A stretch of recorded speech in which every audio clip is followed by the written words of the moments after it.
from 2009 UPSC CSE previous year question, and that time 150 questions were there. So let us start with the first question. Among the following President of India who was also the Secretary General of the non-aligned movement, तो non-aligned movement for some time, okay, तो इनमें से कौन से, ये सारे तो president of India ही हैं, इनमें से कौन से सेक्रेटरी जनरल भी थे नॉन अलाइंड मूवमेंट के, कुछ टाइम के लिए थे? तो doctor Sarvepalli Radhakrishnan, then Varahagiri Venkatagiri, Giani Zail Singh, then doctor Shankar Dayal Sharma.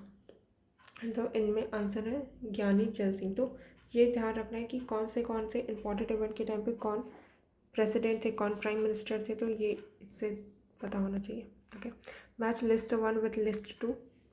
Okay, अब यहाँ पर हमको पता होगा तो ही सॉल्व होगा ये। अनिल अग्रवाल है, वो वेदांता रिसोर्सेज ऑर्गेनाइजेशन कौन से, ये जो है वो CEO है जहाँ तक मुझे पता है, हेड है। तो फिर कौन सी कंपनी से रिलेटेड है ये पता होना चाहिए। तो Anil Agarwal Vedanta resources, Gautam H Singhania Raymond limited, Sanjay Dalmia Gujarat heavy chemicals limited, Venugopal Dhoot Videocon group. तो अब तो ऐसा UPSC नहीं पूछ रहा, लेकिन कभी भी वापस से ऐसा पूछ सकता है। अगर एक भी पूछ दिया तो हमको एलिमिनेशन के थ्रू आना चाहिए, क्योंकि प्रीवियस ईयर क्वेश्चन में पूछ चुका है, तो हम याद रख लेते हैं। अनिल अग्रवाल वेदांता रिसोर्सेज, अनिल अग्रवाल है वेदांता, तो इसको याद रखेंगे कि अनिल ने अपने बेटे का नाम वेदांता रखा है। ठीक है, अनिल ने अपने बेटे का नाम वेदांता रखा है, तो अनिल अग्रवाल वेदांता रिसोर्सेज। फिर गौतम एच सिंघानिया, हम लोग वो ये रिश्ता क्या कह रहा था, हमें तो देख ही रहे थे कि सिंघानिया सरनेम था, है ना, तो उनको याद रखेंगे रेमंड लिमिटेड। रेमंड का एक ना कपड़े का भी जो शर्ट पैंट का आता है वो उसका ब्रांड रहता है, तो हम याद रखेंगे कि सिंघानिया फैमिली में जो जितने भी मेल मेंबर थे उन लोग रेमंड कपड़े, रेमंड वाले जो ब्रांड है उसके कपड़े पहनते थे, तो रेमंड लिमिटेड याद रखेंगे। देन संजय दलमिया गुजरात हावी केमिकल लिमिटेड, तो दलमिया से याद रखेंगे कि ये कोई केमिकल का नाम है, वो भी बहुत ज़्यादा हैवी है, गुजरात का हैवी केमिकल, तो दलमिया Gujarat heavy chemical. Venugopal Dhoot, we से वेणुगोपाल, वी से वीडियोकॉन, बट ये तो भूल जाएंगे वी से वी, तो वेणुगोपाल से याद रखेंगे कि वेणुगोपाल कैसा नाम लग रहा है, साउथ इंडियन नेम लग रहा है। और जितने भी IT कंपनीज़ हैं और गेमिंग कंपनीज़ है जनरली इंडिया में, साउथ इंडिया में ही है, तो वीडियोकॉन ग्रुप, ये कोई कुछ ना कुछ गेमिंग कंपनी का नाम लग रहा है। ठीक है, तो इससे याद रख लेंगे। तो अनिल है वो, उसके बेटे का नाम वेदांता, गौतम सिंघानिया रेमंड ब्रांड की कंपनी का, फिर संजय दलमिया हावी chemical limited, Venugopal Dhoot Videocon group. Right, next आगे बढ़ते हैं। To integrate cultural leaders into its meetings, which one of the following gives a Crystal Award? To integrate cultural leaders into its meeting, cultural leaders को अपने इस meeting में मिलाने के लिए इनमें से किसने क्रिस्टल अवार्ड दिया? Crystal award. Okay, Asia Pacific economic cooperation APEC, international bank for reconstruction and development IBRD, world health organisation, world economic forum. अब थोड़ा सा ध्यान रखें कि सारे ऑर्गेनाइजेशन का बेसिक पता होना चाहिए, तभी हम थोड़ा सा गेसवर्क कर सकते हैं। सबसे पहले बोला कि टू इंटीग्रेट कल्चरल लीडर्स को ऐड करने में अपने मीटिंग्स में। Okay, Asia Pacific economic cooperation में जनरली इकोनॉमी रिलेटेड रहता है, कल्चर का तो ऐसा कुछ होता नहीं। Then international bank for reconsideration and development, ये generally banking related, development related work रहता है, कल्चर से रिलेटेड तो नहीं रहता। WHO तो पहले ही हटा दो, ये तो है ही नहीं। वर्ल्ड इकोनॉमिक फोरम, यही है आंसर। और बहुत सारे जगह पे अब हम लोग देखते जाएंगे कि कौन से ऑर्गेनाइजेशन के हाई चांसेस होते हैं सही होने के, तो यहाँ पर तो वर्ल्ड इकोनॉमिक फोरम है आंसर। अगली बार से जितने भी प्रीवियस ईयर क्वेश्चन होंगे हम उनमें नोटिस करते जाएंगे कि हाई पॉसिबिलिटी किसकी है सही होने की। तो जो वर्ल्ड इकोनॉमिक फोरम है 1971 में बनाई गई थी, जिनेवा स्विट्ज़रलैंड में इसका हेडक्वार्टर है, जिनेवा स्विट्ज़रलैंड। ठीक, फिर in India which one of the following states, अब यहाँ पर से जितने भी ऑर्गेनाइजेशन का नाम दिया गया है ना, उन सब के बारे में भी थोड़ा रिसर्च करके रखना है। Okay, in India which one of the following states has the largest inland saline wetland, in India which one of the following states has the largest inland saline wetland, India में सबसे ज़्यादा inland saline wetland कहाँ पर है? अब देखो, एक होता है कोस्टल वेटलैंड, एक होता है इनलैंड वेटलैंड। अब उनमें भी सलाइन वाले, क्योंकि कोस्टल वाले होंगे वो तो सलाइन होंगे, बट इनलैंड में सलाइन होगा, तो वो वाले को बताना है। तो देखो, किन किन में कोस्टल वेटलैंड पॉसिबल है? हरियाणा में तो नहीं है, तो इसमें हो सकता है कि इंलैंड सलाइन वेटलैंड हो। ठीक है, अभी हम देख रहे हैं। ओके, गुजरात है, यहाँ पर तो नहीं, क्योंकि इसमें तो ज़्यादा क्या है, सलाइन वेटलैंड है, वो भी इंलैंड वाले नहीं हैं। ठीक है, कोस्टल वाले हैं, तो गुजरात तो नहीं, मध्य प्रदेश तो नहीं, यहाँ पर तो प्रॉपर रिवर है, सलाइन नहीं हो सकता। हरियाणा में भी अगेन सलाइन को लेकिन नहीं हो सकता, तो राजस्थान ही बचा फिर। तो सांभर लेक वहाँ पर हम सुनते भी हैं, वहाँ पे सलाइन लेक, सलाइन वेटलैंड है, तो राजस्थान है। ठीक है, और वैसे भी राजस्थान के पास कोई भी कोस्टल वेटलैंड तो नहीं है, क्योंकि राजस्थान का बॉर्डर कोस्टल एरिया तरफ नहीं होता है, ओशन की तरफ। Then next question, consider the following statement, MMTC limited is India's largest international trading organisation. Okay, नहीं पता है हमको, होल्ड में रखते हैं। MMTC यहाँ पर बोल रहा है कि MMTC लिमिटेड है वो इंडिया का सबसे बड़ा इंटरनेशनल ट्रेडिंग ऑर्गेनाइजेशन है। Okay, then Nilachal Ispat Nigam limited has been set up by MMTC jointly. जो नीलाचल इस्पात निगम लिमिटेड है, इसको सेटअप किया है MMTC ने jointly with the government of Orissa. Okay, अब यहाँ पे इस्पात वगैरह निगम की बात चल रही है, और हमको ये चीज़ भी पता है कि उड़ीसा है वो रिसोर्स रिच है स्टेट इंडिया की, तो पॉसिबिलिटी है कि ये करेक्ट होगा, और येस दोनों ही करेक्ट है। एग्ज़ाम हॉल में ये सॉल्व करना थोड़ा मुश्किल है, क्योंकि बिना नॉलेज के ये चीज़ें नहीं की जा सकती है। Then next question, in which one of the following states has India's largest private sector sea port been commissioned recently.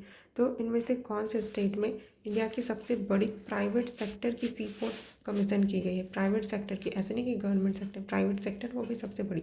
अब हमको इस तरीके के क्वेश्चन से क्या समझ आ रहा है कि अगर हमको करंट अफेयर की न्यूज़ में ऐसा ही कोई चीज़ मिलता है कि जो चीज़ ग्रीन फील्ड इनिशिएटिव के थ्रू पहली बार की गई है, सबसे बड़ा किया गया है, तो उन चीज़ों को नोट डाउन करना है, वो आ सकता है। कौन से स्टेट से बिलोंग करता है ये भी पता होना चाहिए। तो इस टाइम पे जब ये क्वेश्चन पूछा गया था, तब आंध्र प्रदेश में इंडिया का largest private sector sea port commission किया गया था।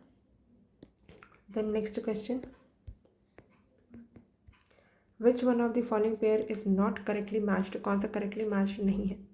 तो यहाँ पे जापान, निक्केई, तो ये बेसिकली उनका जो फॉरेन करेंसी है, फॉरेन एक्सचेंज रिजर्व है शायद, ये स्टॉक रिजर्व्स है, उनके नाम दिए गए हैं। ओके, तो ये सारे स्टॉक इंडेक्सेस हैं। तो जापान का है निक्केई, यस ये तो करेक्ट मैच्ड है, करेक्टली मैच्ड है। सिंगापुर का साइमैक्स है, तो ये यहाँ पर गलत दिया हुआ है। जो एस्कॉम्प है वो शंघाई का है। ठीक है, शंघाई का कंपोजिट इंडेक्स और Shanghai stock exchange. Then UK का FTSE है, यूएसए का नास्डाक है। ठीक है, ये सारे क्या है, स्टॉक एक्सचेंज के इंडेक्स है, इंडेक्स ऑफ स्टॉक एक्सचेंज। ठीक है, अब याद रख लेते हैं हम लोग, क्योंकि कभी भी यूपीएससी ये दोबारा पूछ सकता है। जापान का निक्केई, सिंगापुर का साइमैक्स, एस से ही शुरू है, SI से शुरू है, ये भी SI से ही शुरू है, तो साइमैक्स। SH कॉम्प है वो शंघाई का, तो शंघाई का SH, इसका भी SH। ठीक, फिर यूके का FTSE, यूएसए का नास्डाक, यूएसए का नास्डाक, यूके का FTSE, यूके यूनाइटेड किंगडम का FTSE, यूएसए का Nasdaq. Then next question, consider the following statement, INS Sindhughosh is a aircraft carrier. Second statement बोल रहा है INS Viraat is a submarine. अब correct statement choose करना है। तो जब भी ना यूपीएससी ऐसे टाइप का दो सिमिलर स्टेटमेंट बनाता है, 2-3 पॉसिबिलिटीज़ होती है जिनको हमको ध्यान में रखनी है। हाईली चांसेस है कि अगर दोनों सेम फील्ड के हैं, लाइक देखो दोनों ही INS है, तो उसने इन्फॉर्मेशन स्वैप कर दी होगी, है ना। दूसरा अगर क्या रहता है, सिमिलर स्टेटमेंट है अबाउट सेम चीज़, तो उनमें से एक information about this thing will be correct and second information about this thing will be incorrect. तो ये दोनों चीज़ें हम ध्यान में रखेंगे जब भी ऐसा क्वेश्चन करेंगे। मैं ये नहीं बोल रही हूँ कि ये चीज़ हमेशा ही होगी, बट हमको थोड़ा सा ध्यान में रखना है कि कहीं ये चीज़ हुई तो नहीं है, ये पता होना चाहिए। तो टाइप ऑफ क्वेश्चन को देखते ही हमको पता होना चाहिए कि कौन सा अप्रोच हमको लगाना है यहाँ पर। तो अब पढ़ के देखते हैं। INS Sindhu Ghosh is a aircraft career. नाम में सिंधु है, पानी वाला चीज़ है, तो इसको हम एयरक्राफ्ट क्यों रखेंगे? नहीं, एयरक्राफ्ट कैरियर नहीं है ये सबमरीन है। सिंधु घोष है वो सबमरीन है, एंड INS विराट है वो एयरक्राफ्ट कैरियर। ठीक है, तो यहाँ पर इंफॉर्मेशन साफ कर दी गई है। अगर ये इधर होता तो सही हो जाता, है ना। तो यूपीएससी में जो एग्जामिनर है उसने कितने इंटेलिजेंटली क्या किया है, कोई अदर इन्फॉर्मेशन ला के गलत करने का ट्राई नहीं किया है।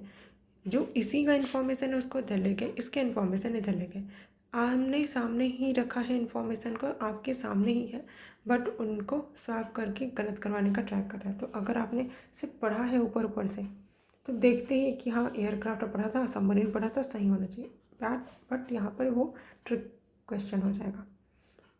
देन अब इन्फॉर्मेशन पढ़ लेते हैं।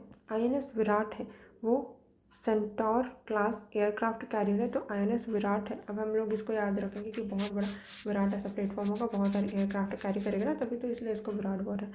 देन HMS हर्मिस है, ये ब्रिटिश लाइट एयरक्राफ्ट कैरियर है, तो HMS हर्मिस ये ब्रिटिश का है, लाइट एयरक्राफ्ट कैरियर है, लाइट एयरक्राफ्ट को कैरी कर सकता है।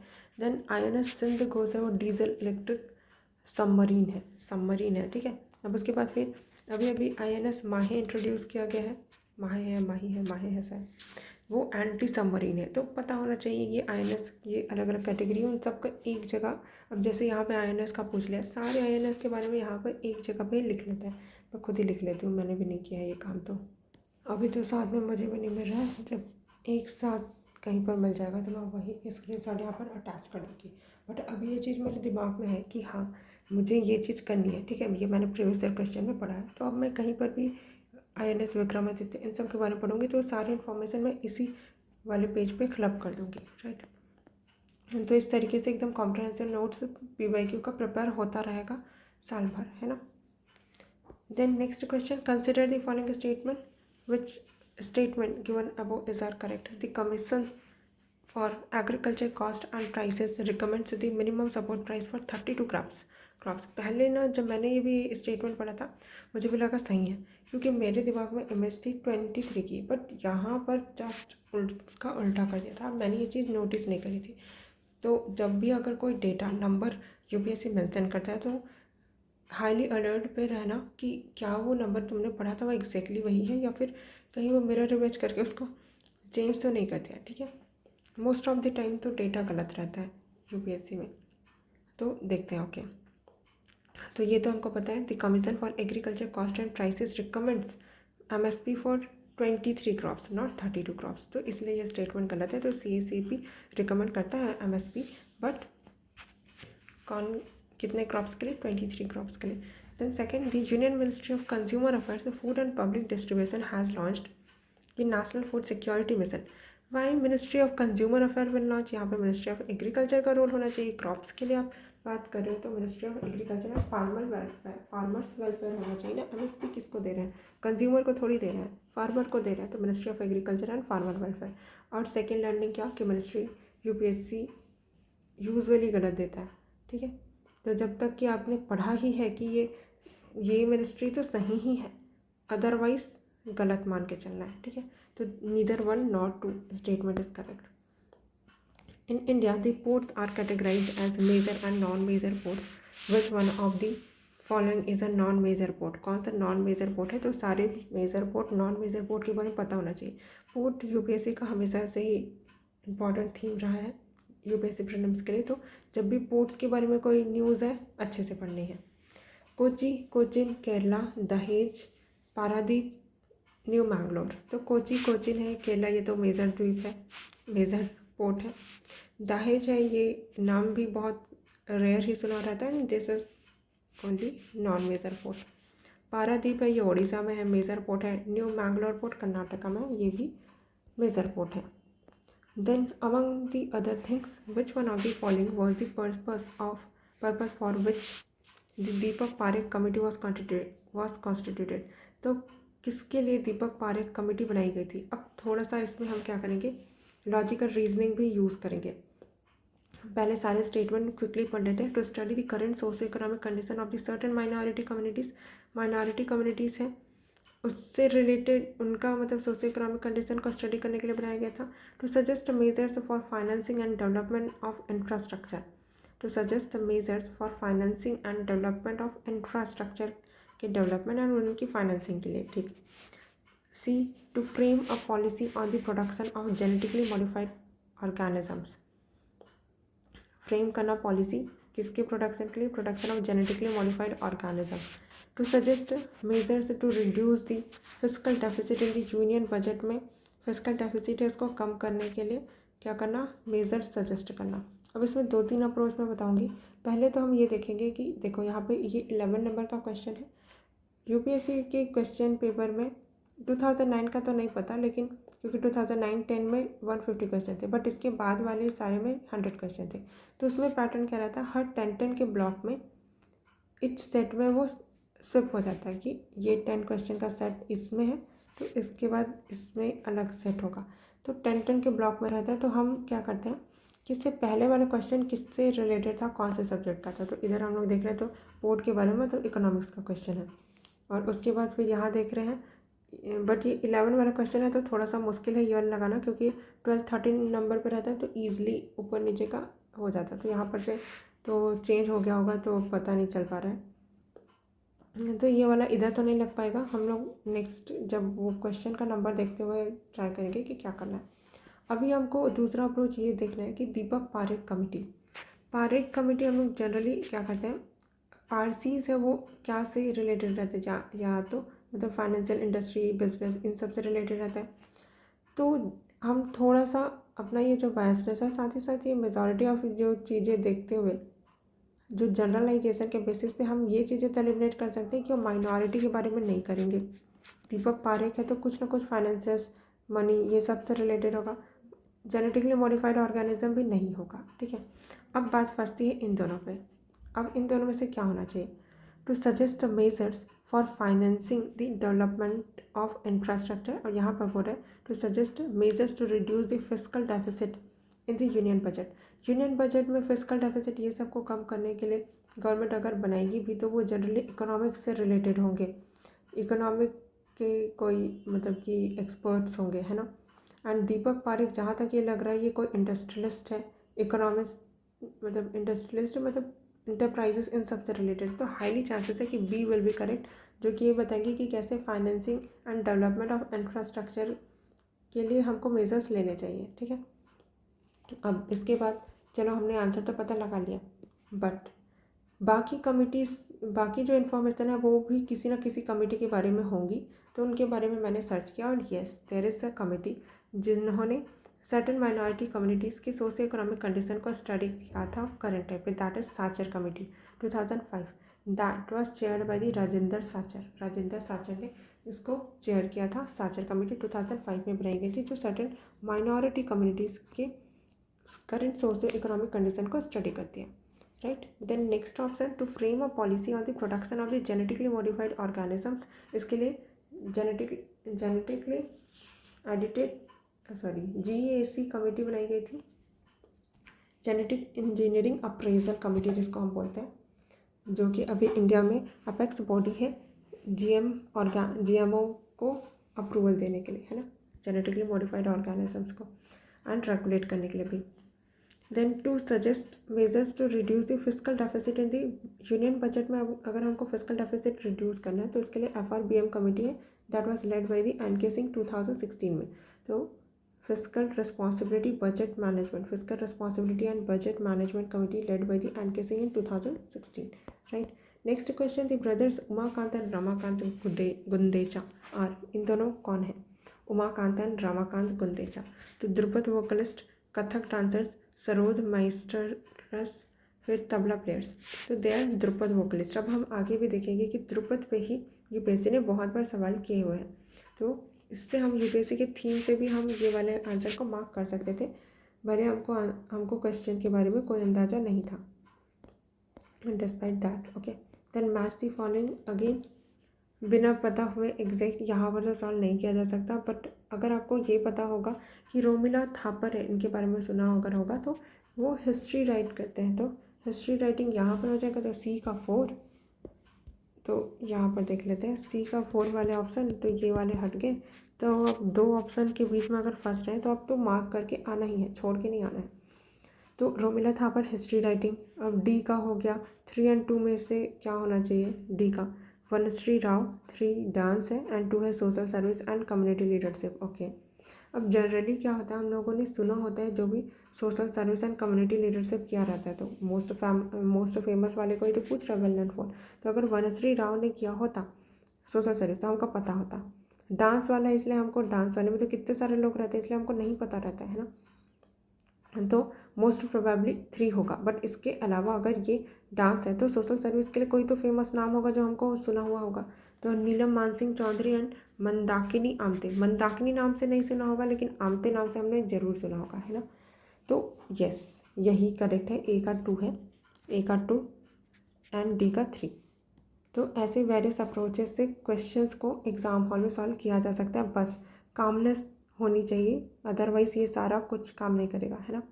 तो Mandakini Amte social service and community leadership, तो मेडिकल डॉक्टर थे वो, humanitarian work with husband Parag Amte, serving tribal community and Gadchiroli Maharashtra. तो Mandakini Amte social service and community leadership. Then Neelam Mansingh Chowdhry, ये थिएटर डायरेक्शन में काम करते थे। देन रोमिला थापा तो पता है हमको, history writing. Vanashree Rao dance, right. Next question, with reference to the Stree Shakti Puraskar for which one of the following is Devi Ahilyabai Holkar award is given. तो देवी अहिल्याबाई होलकर, अब देखो प्राइम मिनिस्टर नरेंद्र मोदी जी ने भी कुछ टाइम पहले birth anniversary of Ahilyabai Holkar के टाइम पे उनको रिमेंबर किया था। तो अब उनका कंट्रीब्यूशन वगैरह कुछ पता होना चाहिए, क्योंकि प्रीवियस ईयर में ऑलरेडी क्वेश्चन आ चुका है, तो कभी भी उनके ऊपर अगेन क्वेश्चन देखने को मिल सकता है। तो जैसे ही कभी हमको पढ़ने का मौका मिला देवी अहिल्याबाई होलकर, तो उन नोट्स को प्रिपेयर करके इसी में अटैच कर देना। तो किस लिए दिया जाता है स्त्री शक्ति पुरस्कार? एडमिनिस्ट्रेटिव स्किल्स के लिए, achievement in the scientific research, achievement in the sports and games, courage and valour, ठीक है। तो ये सारी चीज़ें में क्या हो सकता है, तो अगर हम लोग देखें तो ये हम लोग जनरली क्या सोचते हैं कि एडमिनिस्ट्रेशन में तो गर्ल्स नहीं होती, बाकी साइंटिफिक रिसर्च कर लेगी, स्पोर्ट गेम्स में तो होती है, करेज वेलर हो सकती है, लेकिन यस, एडमिनिस्ट्रेटिव स्किल से इसी के लिए ही दिया जाता है स्त्री शक्ति पुरस्कार, ठीक है। तो याद रखना है, देवी अहिल्याबाई होलकर अवार्ड गिवन तो विद रेफरेंस टू स्त्री Shakti Puraskar for which one of the following is Devi Ahilyabai Holkar award is given. Then in which state is the Buddhist site Tabo Monastery located? तो टाबो मोनास्ट्री कहाँ पर है? That is in Himachal Pradesh, Tabo village, Spiti valley. मेरे को ना हमेशा ही कन्फ्यूज़न होता है कि ना टाबो मोनास्ट्री है वो अरुणाचल प्रदेश में, बट नहीं, याद रखना है टाबो हिमाचल, हीम है उससे टैप करो, हीम को टैप करो, ऐसे याद रख लेना। तो Tabo village Spiti valley, Spiti valley तो पता ही है हिमाचल प्रदेश में, तो Spiti valley Himachal Pradesh, okay. Then with which one of the following has the B K Chaturvedi committee dealt? किनसे बी के चतुर्वेदी कमेटी ने डील किया था? Review of the centre state relation, review of delimitation act, tax reforms and measures to increase revenue, price reforms in the oil sector. अब यहाँ पर भी हम लोग थोड़ा नाम का अगर कुछ यूज़ कर पाए तो देखेंगे, B K Chaturvedi. Review of centre state relation नहीं, इसके लिए तो हमने क्या क्या पढ़ा है, राजमन्नार कमेटी कमीशन पढ़ा है, फिर सरकारिया कमीशन, पुंची कमीशन। तो अगर ये होता उधर तो पॉलिटी के चैप्टर में हमने पढ़ लिया होता, तो ये तो नहीं है, अपने नॉलेज पे ट्रस्ट करना है। Review of the delimitation act नहीं, इसके लिए 1962, 1972, 2002, एक तो और ये छूट रहा है, 1992 ऐसे, तो ये बनाई गई थी, तो ये तो नहीं है review of delimitation act. Tax reforms and measures to increase revenue को इंक्रीज करने के लिए, and price reforms in the oil sector. अब यहाँ पर अगर हम लोग ये वाला अप्रोच लगाए कि इससे पहले वाला क्वेश्चन क्या से रिलेटेड था, तो ये तो कुछ आर्ट एंड कल्चर से लग रहा है, और इधर आर्ट एंड कल्चर का कोई ऑप्शन ही नहीं है, इकोनॉमिक्स है या पॉलिटी है। एंड यहाँ पर महामस्तकाभिषेक तो अगेन आर्ट एंड कल्चर, तो इधर आर्ट एंड कल्चर, इधर आर्ट एंड कल्चर, इधर तो अलग ही चल रहा है, तो ये वाला अप्रोच तो इधर नहीं लगेगा। तो अब हमको नॉलेज पे खेलना पड़ेगा, ये दोनों तो नहीं है। Tax reforms and measures to increase revenue को इंक्रीज करने के लिए tax reform and measure, than price reform in oil sector. तो इन दोनों में से चूज़ करना है, अब अपने ऊपर है कि क्या हम चूज़ करेंगे। तो answer is price reform in the oil sector में, प्राइस रिफॉर्म के लिए। और यहाँ पर अगर बोल रहा है कि रेवेन्यू को इंक्रीज़ करने के लिए टैक्स में रिफॉर्म लाना और मेजर लेना ताकि रेवेन्यू इंक्रीज़ हो सके। तो अगर ये चीज़ हुई होती, टैक्स रिफॉर्म के लिए कुछ हुआ होता, तो हम लोग ज़रूर से इकोनॉमिक्स में पढ़े हो रहते हैं, है ना। बट ये चीज़ क्योंकि एकदम स्पेसिफिक चीज़ के लिए है, ऑयल सेक्टर के लिए, तो यहाँ पर हाँ एक और अप्रोच हम ये लगा सकते हैं कि देखो बी के चतुर्वेदी कमेटी है, कोई भी कमेटी क्या होता है, उनका एक स्पेसिफिक एजेंडा होता है ना, कि आपको ये काम ही करना है ना। ये दोनों चीज़ें ऑप्शन तो हट गई थी। इन दोनों में अगर हमको सोचना है तो tax reform and measures to increase revenue, तो बहुत सारा ये ब्रॉड एस्पेक्ट खुल जाता है कि आप कैसे कैसे टैक्स को रिफॉर्म करोगे। टैक्स में भी डायरेक्ट टैक्स है कि वो टैक्स डायरेक्ट टैक्स में रिफॉर्म की करने की बात करिए, इनडायरेक्ट टैक्सेस में। फिर इंक्रीज ये रेवेन्यू, रेवेन्यू भी रेवेन्यू एक्सपेंडिचर, रेवेन्यू रिसिप्ट, इन सब की बात हो जाती है। तो ये बहुत ब्रॉड एस्पेक्ट है। बट अगर ये बोल रहा है कि हमको प्राइस में रिफॉर्म लेके आना है सिर्फ ऑयल सेक्टर में, ऐसा नहीं कि बाकी सेक्टर में भी, कि वीट सेक्टर, राइस सेक्टर, नहीं सिर्फ ऑयल सेक्टर, तो हाईली पॉसिबिलिटी है कि स्पेसिफिक क्वेश्चन का स्पेसिफिक आंसर होगा। So this will be the answer. And then next, Mahamastakabhisheka, a great religious event is associated with and done for who of the following. तो ये महामस्तकाभिषेक है, तो लग भी रहा है कि मस्तक है उनका, अभिषेक कर रहे हैं, मतलब कुछ क्या करें, कंडक्ट क्या करें, कोई बहुत ग्रैंड इवेंट। बुद्धा में होता तो हमको पता चल जाता। हम लोग इनमें जनरली क्या क्या वर्ड पढ़ते हैं कि धर्म चक्र परिवर्तन, और क्या पढ़ते हैं, एनलाइटनमेंट को भी, और उनकी डेथ को महापरिनिर्वाण बोलते हैं, और महाभिनिष्क्रमण बोलते हैं, जब वो क्या कर रहे थे, घर को छोड़ के आ रहे थे, है ना। बुद्धा से रिलेटेड टर्म होता तो हमको पता होता, तो this is not the right answer. Mahavir, Jainam में तो ऐसा कोई वर्ड है ही नहीं, नटराज में तो है ही नहीं, तो बाहुबली ही बचे, एंड बाहुबली बिलोंग करते हैं जैनिज्म के, ठीक है। तो महामस्तकाभिषेक है वो कंडक्ट किया गया है, conducted in Jainism. Next question, Gatka, a traditional martial art, Kerala में बोल रहा है, ठीक। फिर Madhubani, a traditional painting, Bihar का, यस दिस इज करेक्ट। तो सेकंड करेक्ट होना चाहिए, सेकंड तो सब में ही है, एक सेकंड यहाँ पर सेकंड करेक्ट है, तो फिर वन आंसर नहीं हो सकता। देन यहाँ पर बोल रहा है, अब यहाँ पर ना ऑप्शन में कुछ गड़बड़ी है, पता है। सिंघे खबाब सिंधु दर्शन फेस्टिवल, ये लेह लद्दाख का फेस्टिवल है। सिंघे खबाब सिंधु दर्शन फेस्टिवल लेह लद्दाख का फेस्टिवल है, बट यहाँ पे दिया नहीं हुआ है सही। फिर गटका है traditional martial art of Punjab, associated है विद सिख, तो सिख है उनका होता है गटका, तो दिस इज ऑल्सो रॉन्ग। तो सेकेंड ओनली बस करेक्ट है, बट ऐसा कोई ऑप्शन में ही नहीं है, तो इसलिए अभी छोड़ दिए रहते हैं। बट तीनों याद रखना, गटका है वो नाम से भी लग रहा है गटका, पंजाबी वर्ड, तो पंजाब एसोसिएटेड विद सिख। मधुबनी बिहार का है, ट्रेडिशनल पेंटिंग है ये। एंड सिंघे खबाब सिंधु दर्शन फेस्टिवल है, ये लेह लद्दाख का है। And then match list with list two, तो famous person well known as, Anna Hazare को किस लिए जाना जाता है, वो लॉयर थे, banker, Gandhian and social activist, industrialist. वही मैंने बोला था कि जो भी सोशल एक्टिविस्ट वगैरह, सोशल कम्युनिटी ये सब पार्टिसिपेशन के रहते हैं, उनके नाम हमको जनरली पता होते हैं। तो अन्ना हजारे जिन्होंने एंटी करप्शन के लिए स्टेप्स लिए था, इंडिया अगेंस्ट करप्शन का मूवमेंट स्टार्ट किया था, तो ए का 3 होगा, ठीक है। इन दोनों हट गए। दीपक पारेख, मैंने यही बोला था, ये कुछ ना कुछ मनी वगैरह से रिलेटेड होंगे। अब यहाँ पे फंसेगा ये कि दीपक पारेख बैंकर होंगे या इंडस्ट्रियलिस्ट होंगे, है ना। तो इन दोनों में अभी होल्ड करके रखते हैं। GVK Reddy, Harish Salve, okay. तो यहाँ पर दीपक पारेख है वो बैंकर है, ठीक है, बैंकर है, पारेख है बैंकर। फिर जीवीके रेड्डी है, जीवीके रेड्डी है वो 4th नंबर, इंडस्ट्रियलिस्ट है। साउथ इंडियन वाले है ना, रेड्डी नाम है, तो इंडस्ट्रियलिस्ट है ये, जीवीके रेड्डी इंडस्ट्रियलिस्ट, सी का 4। फिर हरीश साल्वे, ये कौन है, लॉयर है, हरीश साल्वे डी का 1, तो ये लॉयर है। तो यहाँ पर याद रखना, दीपक पारेख है वो बैंकर है। इधर भी दीपक पारेख कमेटी था क्या, हाँ दीपक पारेख कमेटी, अच्छा वो बैंकर थे, इसीलिए ही उन्होंने फाइनेंसिंग वगैरह क्या बोलते हैं डेवलपमेंट ऑफ इंफ्रास्ट्रक्चर की बात की थी, है ना।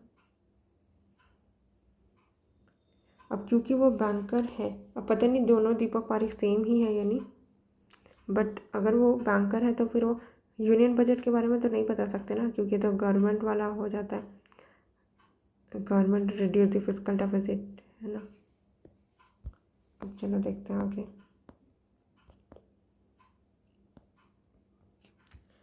इस टाइम पे बहुत सारे मैच दी फॉलोइंग दिए गए हैं यार। Next question, famous person well known as Amrita Shergil. Amrita Shergil है, वो कौन है? पेंटर है। भीमसेन जोशी सिंगर है। रुक्मणी देवी अरुंदले डांसर है ये। और सूर्यकांत त्रिपाठी निराला पोइट। इनमें से अगर इसको हमको सॉल्व करना होगा तो कैसे करेंगे? हमने हिंदी की बुक्स में ये तो पढ़ा है सूर्यकांत त्रिपाठी निराला पोइट है, तो डी का 3 ही होना चाहिए, इन दोनों हट गया। अब उसके बाद फिर सी का 4 या 1 में से होना चाहिए। सी का रुक्मणी देवी अरुंदले, सी का 4 या 1।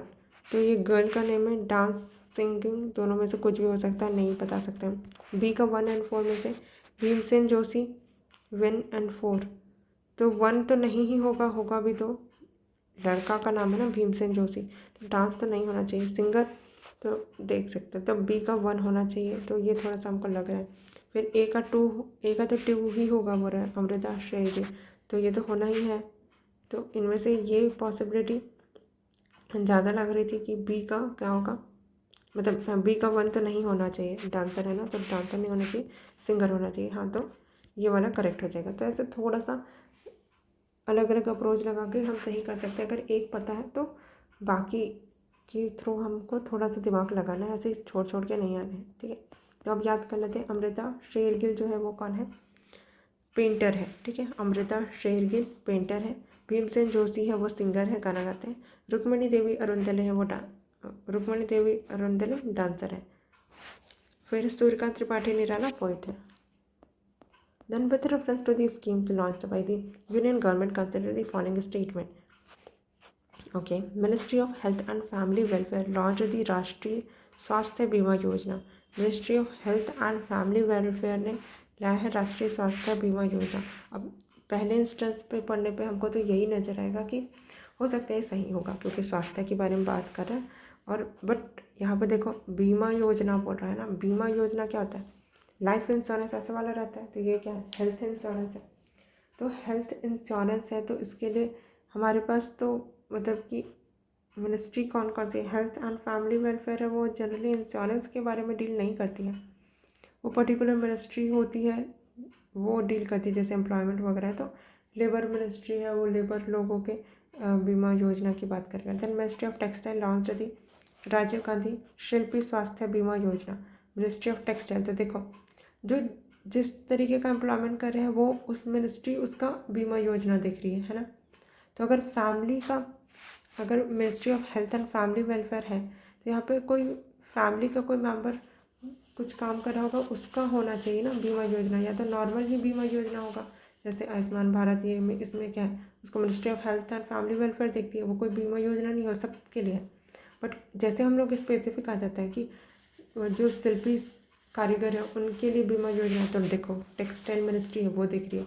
तो अगेन वैसे जब राष्ट्रीय स्वास्थ्य बीमा योजना ये पर्टिकुलर इन्हीं सबके लिए नहीं है, वो लेबर के लिए है। तो ministry of labour and employment है, ये पता नहीं, economy, labour and economy.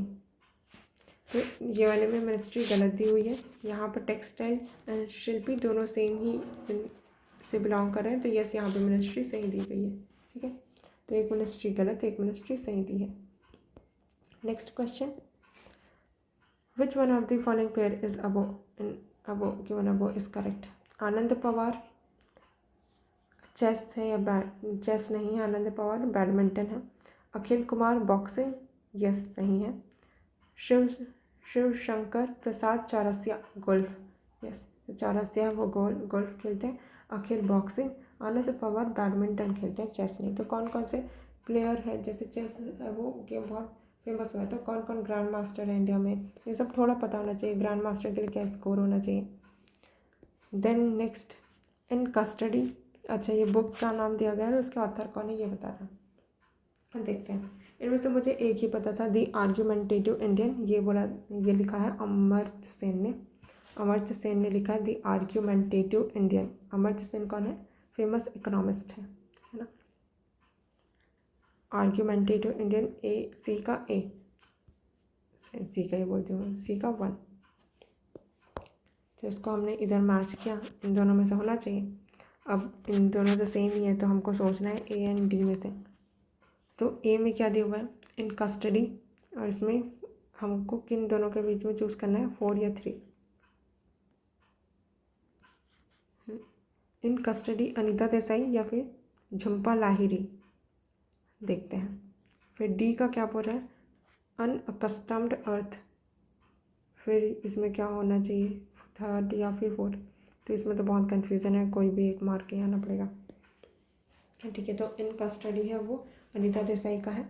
In custody तो याद रख लेना कि देसाई है वो कस्टडी में थे। और अनअकस्टम्ड अर्थ, अर्थ है वो इस चीज़ के लिए अकस्टम्ड नहीं है, ऐसा कुछ है, तो झुम्पा लाहिरी है इसका आंसर। ठीक है, एंड सी ऑफ पॉपीज़ है वो Amitabh Ghosh. Sea of poppies Amitabh Ghosh ने लिखा है sea of poppies. Next question, among the following who are the Agariya community, इनमें से अगारिया कम्युनिटी कौन है। Traditional toddy tapper community of the Andhra Pradesh, Andhra Pradesh की ट्रेडिशनल टोडी टेपर कम्युनिटी है। या ट्रेडिशनल फिशिंग कम्युनिटी है महाराष्ट्र के। A traditional silk weaving community of Karnataka. A traditional salt pan worker community of the Gujarat. अब हमको यहाँ पे ध्यान देना है कि ज़्यादातर 3 ऑप्शन तो इनमें सदर्न स्टेट्स दे दिए गए हैं, जैसे आंध्र प्रदेश, जैसे महाराष्ट्र, इधर कर्नाटका, और एक है वो गुजरात दिया है इधर वाला। तो पहली बात तो ये अलग है, एंड अगारिया नाम से लग रहा है कि वो कोई नॉर्दर्न स्टेट्स के नेम है, तो ये तो नहीं होगा। अगारिया कम्युनिटी बोल रहा है तो ये नहीं होना चाहिए, इन तीनों तो नहीं है ना। तो यस, सॉल्ट पैन वर्कर है कम्युनिटी ऑफ गुजरात। अब बाकी भी कोई ना कोई कम्युनिटी है, तो यस टोडी टेपर कम्युनिटी है आंध्र प्रदेश की। किसको बोलते हैं, गौड़ कम्युनिटी को बोलते हैं। गौड़ कम्युनिटी कौन है, टोडी टेपर कम्युनिटी। फिर ये जो ट्रेडिशनल फिशिंग कम्युनिटी है वो महाराष्ट्र की कोली कम्युनिटी है, तो कोली कम्युनिटी फिशिंग कम्युनिटी है। Then traditional silk weaving community है वो पद्मशाली कम्युनिटी है।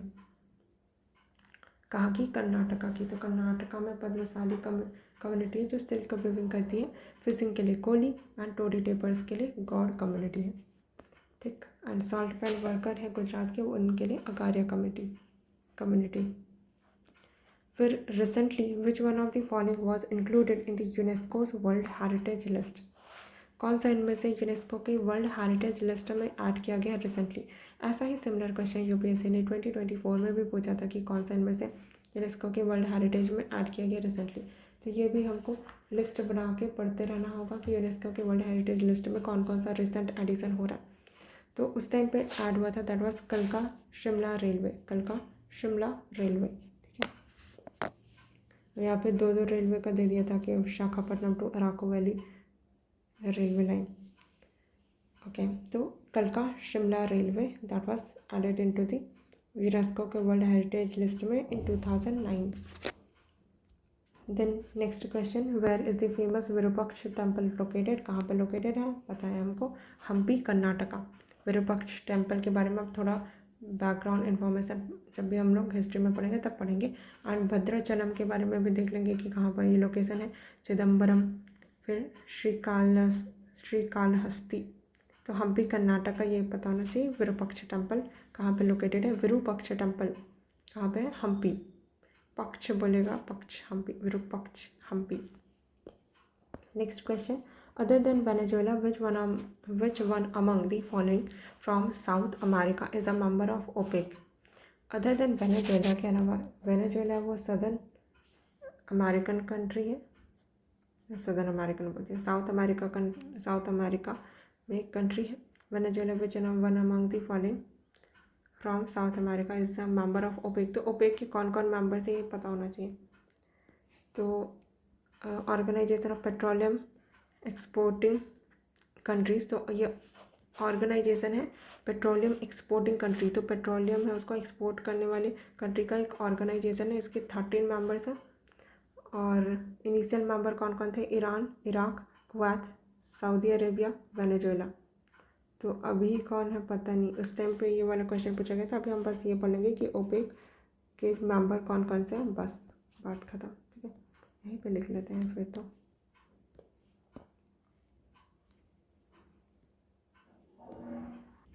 Okay, so finally OPEC member का पूरा नोट्स मैंने बना लिया। थोड़ा कंफ्यूजिंग था कभी कभी क्योंकि बीच बीच में मेंबर्स है वो विदड्रॉ किए थे। तो सबसे पहले OPEC organisation petroleum exporting countries है, 1960 में इस्टेब्लिश की गई थी थ्रू दी बगदाद कॉन्फ्रेंस से। हेडक्वार्टर वियना ऑस्ट्रिया में है और 12 मेंबर है एज ऑफ 2025। कौन कौन से? Algeria, Congo, Equatorial Guinea, Gabon, Iran, Iraq, Kuwait, Libya, then Nigeria, Saudi Arabia, UAE and Venezuela. अब इनमें लार्जेस्ट पेट्रोलियम रिजर्व कहाँ पर है? वेनेजुएला में है, इन ओपेक कंट्रीज़ में। तो वेनेजुएला में सबसे ज़्यादा, दैन सऊदी अरेबिया, फिर ईरान, फिर इराक। ठीक है, तो फॉर्मर जो मेंबर थे, जो मतलब कि फाउंडर जो मेंबर थे ओपेक को फाउंड किया था वो कौन कौन थे? Iran, Iraq, Kuwait, Saudi Arabia, Venezuela. तो ईरान इराक इधर के, और उसके बाद फिर जो मिडिल ईस्ट है वहाँ के Saudi Arabia and Kuwait, and then ये साउथ अमेरिका का वेनेजुएला। ठीक है, कौन कौन फॉर्मर ओपेक मेंबर थे लेकिन अब नहीं है? तो वो है Angola, Ecuador, Indonesia and Qatar. ठीक है, तो इक्वाडोर पहले वो था, वो साउथ अमेरिका कंट्री का था, बट अब वो नहीं है। ब्राज़ील तो मेंबर नहीं था, बोलिविया भी नहीं था, अर्जेंटीना, तो इक्वाडोर। ओके, तो Angola, Ecuador, Indonesia and Qatar. ठीक है, AEIQ ऐसे याद रख लेना। ओके, इसके बाद का नेक्स्ट में करते हैं।